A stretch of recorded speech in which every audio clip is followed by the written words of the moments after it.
to Eden Live, where I am reading all of Eden by FREI live on Facebook and on YouTube with the recorder clips then making their way onto Instagram, IGTV. We had a little break because I was traveling in Italy and France, and while I was able to do one or two, I think I only did the one actually episode from Italy, I didn't then really have the time to do any more until now, when I'm back here in Earl's Court in London. But I have no book. I'm going to have to read today's instalment at the very least, and probably the next one as well from my screen, because while in France, I met somebody from Bournemouth and Boscombe, and a lovely lady called Sarah, and she was so thrilled about the fact that I had written a book about Bournemouth and Boscombe that she said, "Well, do you have the book?" I said, "Well, I actually happen to have it on me, yes." And so I gave it to her, which means that today, no book. But that's a good opportunity for me to remind myself, and remind you as well, if you don't know, that you can, of course, read all of this online now, free, anytime, at Eden by FREI, Eden by FREI, FREI.net. And there it is, Pyromania, in volume 10, the Bournemouth and Boscombe Trilogy. This is part 1, Pyromania, and it's the 5th installment that I'm reading for you now, which goes like this. The hut made the front page of the Argos. That, in itself, George felt, was quite gratifying.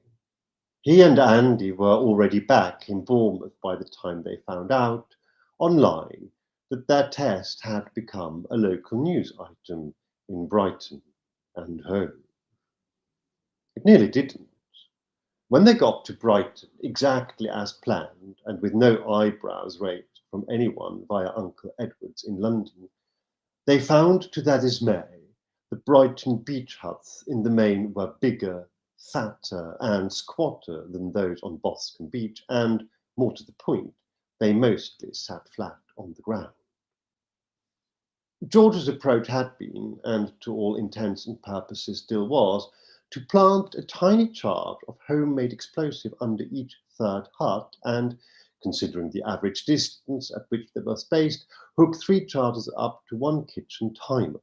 Pre-assembled and pre-primed, it would then be possible for 2 people to, comparatively swiftly, place the devices in batches of 3 in a relay sequence. Bearing in mind the overall distance to be covered, any obstacles on the way, and the obvious need to remain inconspicuous, they had, he estimated, a window of opportunity lasting approximately 3 hours. One person was able to plant 1 set every 2 minutes, then, allowing for a margin of error of 10 minutes per hour, the 2 of them would be able to plant 50 sets an hour, which would cover 450 huts. Times 3 made roughly 1,350. That, George thought, was not quite enough. He had been hoping for about twice as many. But Andy remained unperturbed. "You're not thinking of the wind." That was true. George had not been thinking of the wind. Should he think of the wind? "We don't know what the wind will be doing on Midsummer Night. It always does something, and it normally comes from about there." Andy was standing on Brighton Beach, facing the water and pointing vaguely to his right. What was true of Brighton was also true of Bournemouth and of most of the English south coast. The wind, mostly, came vaguely from the right. That made a big difference. As George knew, although he had never expressed it and didn't do so now, in the face of uncertainty, likelihood is your friend. And in all likelihood, the wind on summer solstice night would do on Bournemouth and Boscombe beaches exactly what it normally does. Come in vaguely from the right, more or less the southwest. This could double capacity at a stroke. Maybe not quite double. For practical reasons, the individual devices within each set could not be spaced further than 2 huts apart, not least because George and Andy had by now started assembling them. But the sets themselves, they could be spaced out a bit, perhaps as much as 3 huts apart, which meant one set of 3 could actually cover a dozen huts. 150 sets would now light up 1,800 of them. That was a pleasing number, George thought, and Andy thought so too. It's pleasing, Andy said. It sounded slightly incongruous coming from a teenager barely the size of a 12-year-old, but it was true. It was pleasing. The project of getting hold of 150 kitchen timers had started almost immediately, but the trip to Brighton via London proved instrumental because there are only so many kitchen timers you can nick in and around Bournemouth before somebody starts thinking that's odd. The trip to Brighton via London, though, took in numerous household and hardware stores, DIY centres and ordinary larger-scale supermarkets, in none of which digital kitchen timers were considered high enough value items to be individually tagged, with maybe 1 or 2 exceptions of the more designer variety. George and Andy eschewed those and bagged the smallest and cheapest they could find, and before long their little suitcases were filling up with timers of every type and description. Uncle Edward remained oblivious to all this, as he was not the kind of grown-up to snoop into teenagers' bags, or any of his house guests, for that matter, of whom he'd had many.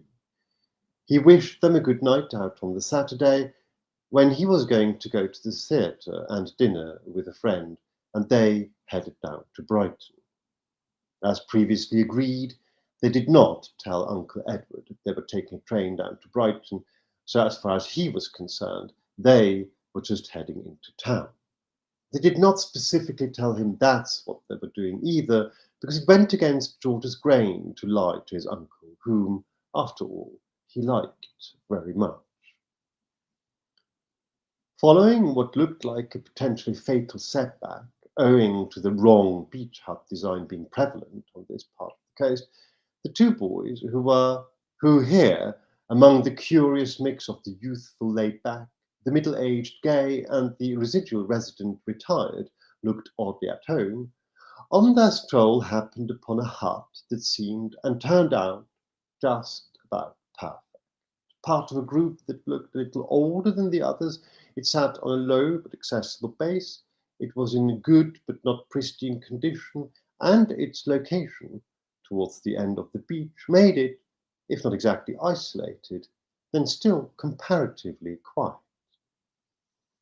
With the temperature mild, and just a faint breeze wafting in from vaguely the right, and the hour approaching 11 at night, there were people milling about, but not too many, and, as predicted and hoped, none of them paid any attention to the odd young couple among them. At this point, poised and calm, they didn't look like juvenile arsonists, at least no more than juveniles do, without meaning to anyway.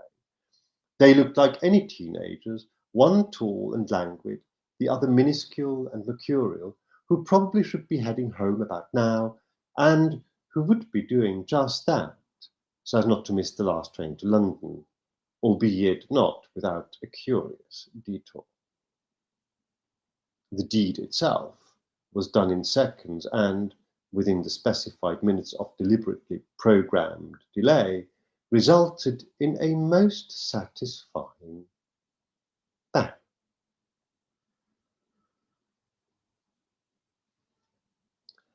And that is it for today. This was the 5th instalment in the first part of the Bournemouth and Boscombe Trilogy, which is the 10th volume of the Eden Miniature series, which is the published edition of Eden by FREI, which you can find at edenbyfrei.net.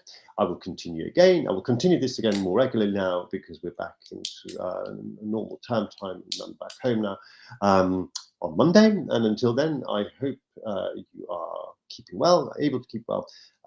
Take good care, love and let love, and see you very soon. Bye-bye.